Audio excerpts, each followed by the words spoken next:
and I'm joined in the studio today with my lovely wife, Renee Boston. And the purpose of this show today is to deal with how auto insurance adjusters in Maryland lowball claims.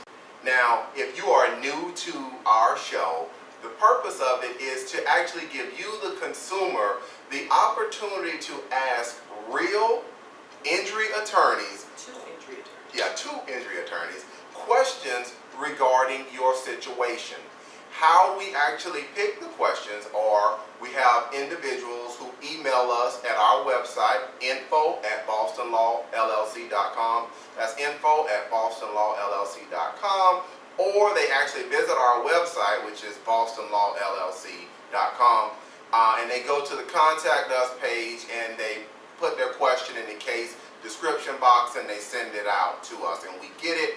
And what we try to do is we try to pick some of the best ones that we get. We do get a lot of these requests, so we try to accommodate as many people as we can. So if you ask us a question or you send a question and we don't get to it, hold out, keep going. We may eventually get to it down the line. So keep watching.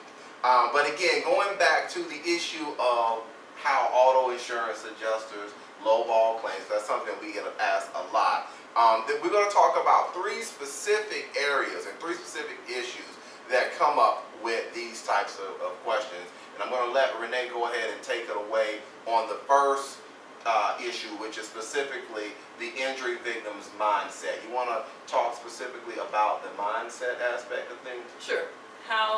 What mindset comes into play when dealing with an auto insurance adjuster? And this is typically for people who choose to represent themselves in auto injury cases. So what happens is the accident happens, immediately either they call the other guy's insurance company or either that person's insurance company calls them. And what the person, pretty much mistake number one, is that the accident victim, actually thinks that the other guy's insurance company is his or her friend. And by that I mean they kind of take what they say at face value. They don't question anything they say. So if the other guy's insurance company makes them an offer, sometimes 9 times out of 10 is very low. Initially, low meaning low compared to what they may be entitled to if the case is fully investigated and pursued further, as opposed to a quick settlement at the front end. So mistake number one, and I call it mistake number one in my opinion, is the mindset of the victim is usually not on the same page as the insurance adjuster. And specifically, the insurance adjuster, and you got to keep this in mind, ladies and gentlemen, the insurance adjuster works for the insurance company. They don't work for you. They don't work for the guy that hit you. So he may say at the scene, hey, I got the insurance, they'll take care of you, don't worry about it. But he doesn't know that it's a company, it's a business, it's a big business, and they make money by paying out as little as possible on claims while accepting your premiums every month. So that goes for your insurance company as well as the other guy's insurance company. And I think that is very, very important that you touched on. The fact is that a lot of people actually think that the insurance company is their friend. Right. They actually think that, my company would never do this to me.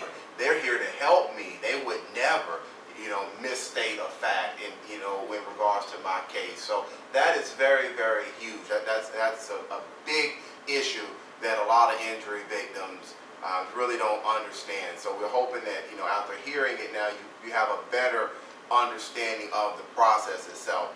The number two, Renee, which we talk a little bit about, is giving a recorded statement immediately after the accident to the other guy's insurance company. You want to talk a little bit, we can talk a little bit specifically about that. Okay, this is one of my pet peeves when people do this. Once again, you've already heard in mistake number one by the insurance company not being your friend. Well, mistake number two is you don't give somebody who's out to save themselves money and to pretty much, screw you over to some extent, you don't give them a recorded statement. And why you don't want to give them a recorded statement is because it's recorded. Once it's recorded, there's no, as a result of the accident, that you didn't know the time you gave the recorded statement. So we always suggest, don't do it.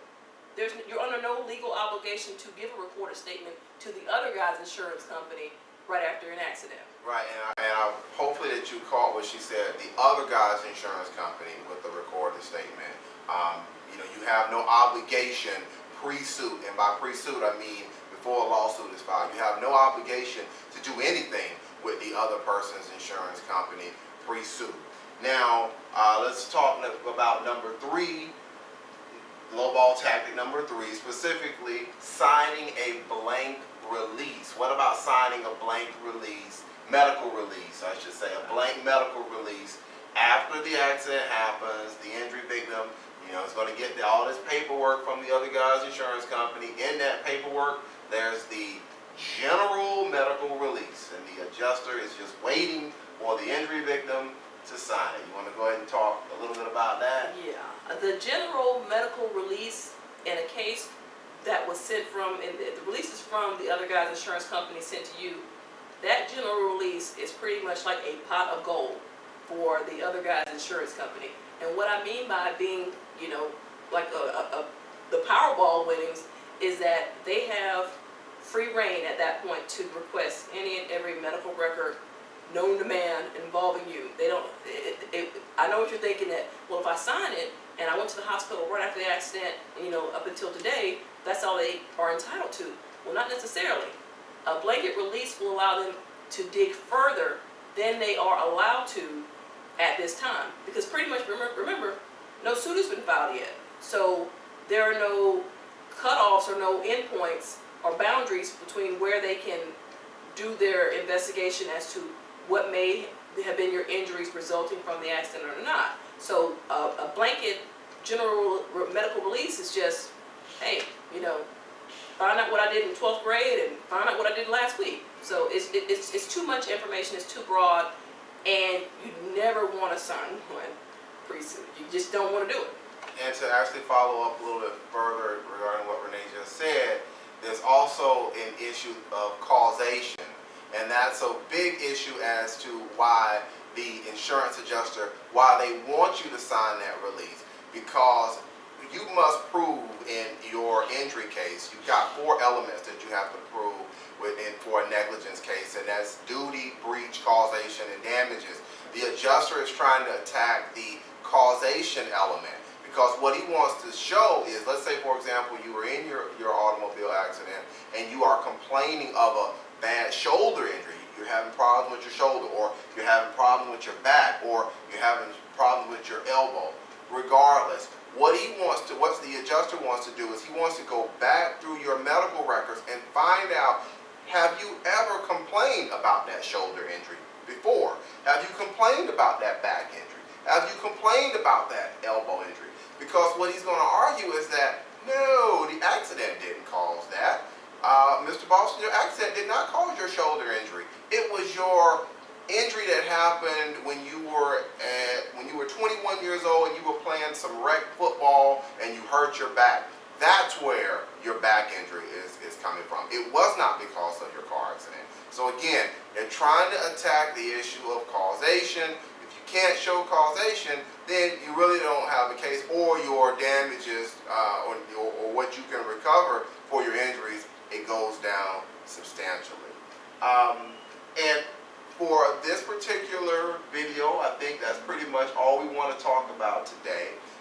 For more information, if you go visit our website, we actually have a special report. You want to tell them about the special report that we actually did that deals with these 7 issues? Yeah, you're right.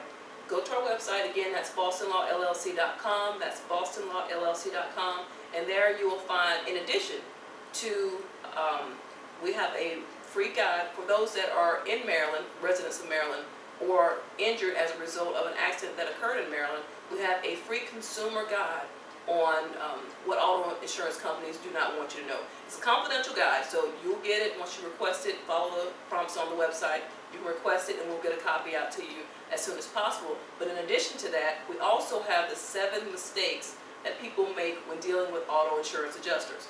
So there are other issues that you may need to know before doing anything yourself with the other guy's insurance company. Right, and that special report will deal with specifically the ways that the adjuster lowballs how they lowball your injury claim.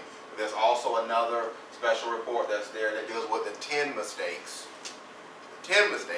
that people make when they actually try to handle their injury case on their own. So go to the website, fill out the information, get it off, submit it off to us, and we'll get it out to you as soon as we process your request. Thanks for joining us today. I'm Attorney Marcus Boston. And again, I'm Attorney Renee Boston. See you next time. Bye-bye. Bye-bye.